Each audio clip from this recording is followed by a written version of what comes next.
Indonesia itu bukan cuma nama negara di peta, tapi kayak buku peta yang hidup. Ada 17.000 pulau, ratusan suku, dan lebih dari 700 bahasa. Semuanya terbentuk oleh gunung, laut, dan angin musim.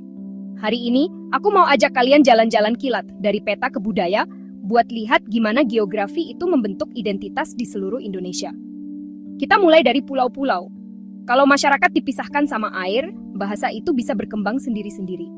Makanya, bahasa Indonesia itu mempersatukan negara, tapi bahasa daerah tetap hidup. Jawa, Sunda, Bali, Aceh, Toraja, bahasa-bahasa Papua. Laut itu nggak cuma memisahkan orang, tapi juga menyatukan mereka. Pedagang-pedagang pesisir ketemu, berbaur, dan tukar ide selama berabad-abad. Aceh, Makassar, Ambon, kalian bisa merasakan sejarahnya di bumbu-bumbu, mendengarnya di musik, dan melihatnya di tarian. Sekarang, gunung berapi. Indonesia itu ada di cincin api. Dan gunung-gunung berapi itu bikin tanahnya jadi subur banget. Di Bali, sistem irigasi subak tuh mengubah lereng gunung jadi sawah terasering, lereng sungai, dan kebersamaan. Di Jawa, gunung berapi kayak Merapi itu membentuk ritual dan rasa hormat pada alam, sesajen labuhan pacara gunung. Kalau masuk ke pedalaman, budayanya juga berubah. Di dataran tinggi Sumatera Barat, suku Minangkabau punya tradisi matrilineal, tanah kaum lembah sawah yang butuh kerjasama. Di pegunungan Sulawesi, rumah-rumah Toraja itu menghadap ke langit, dan upacara pemakaman menyatukan desa-desa, berkumpul berbagi dan bertahan hidup. Di pedalaman Kalimantan, masyarakat Dayak membangun rumah panjang di sepanjang sungai, jaringan sosial yang pertama, musim banjir dan kehidupan hutan.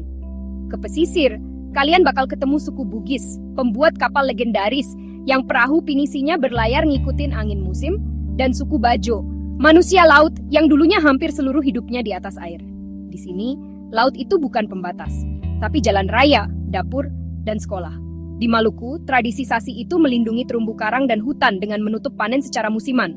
Konservasi lokal yang lahir dari keterbatasan pulau. Indonesia bagian timur itu menunya beda lagi. Kalau hujan kurang teratur dan tanahnya beda, sagu menggantikan nasi, dan singkong jadi makanan pokok. Makanan jadi kayak peta. Kari santan yang kaya di pulau-pulau, masakan kaya rempah yang mencerminkan perdagangan berabad-abad, dan rasa berasap di tempat hutan ketemu dapur. Arsitektur juga ngikutin iklim. Rumah panggung di Sumatera dan rumah panggung di Kalimantan. Atap tebal dan tinggi di daerah hujan. Desain kampung kota yang padat di mana sungai dan kepadatan penduduk butuh kreativitas. Bahkan kain pun bercerita, pola ikat di Nusa Tenggara jalur hewan dan mitos yang terikat sama pemandangan alam.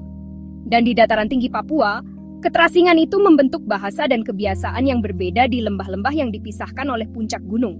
Bukti bahwa gunung bisa lebih kuat dari batas negara.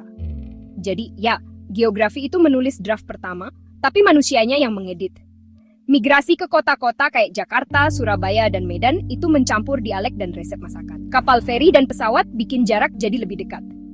Tapi kearifan lokal, adat, masih memandu kehidupan masyarakat. Gotong royong kerjasama, upacara yang disesuaikan dengan pasang surut air, panen, dan angin.